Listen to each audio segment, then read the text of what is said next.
સમાજનું હારું ન કરે ને તો એને આ જન્મ લેવાનો અધિકાર નથી.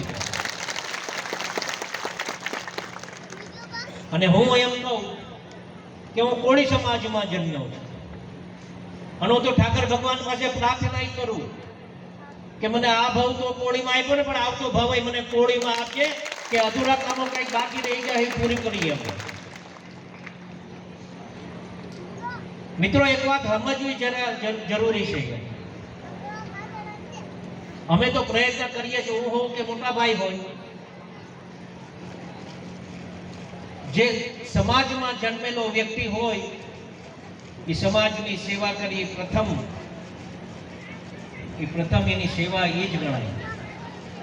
જે રીતે સેવા તમે કરતું હોય, કોઈ બીજી એમ પ્રકારે કઈક સેવા આપવી હોય તો કેમ એ માણસને નીચો દેખાડવો, એવા આપણા સમાજના અમુક લોકો કરતા હોય એ ખૂબ મોટું પાપ કરે છે. મિત્રો, આ પાપથી આપણે બચવું જોઈએ.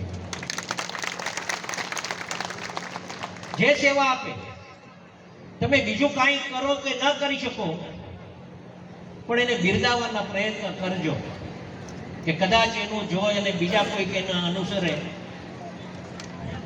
એની સેવા જોઈ અને બીજા કોઈક સેવા કરી શકે તો આપણે એને બિરદાવવા જોઈએ, એને નહીં કે આપણે એના પગ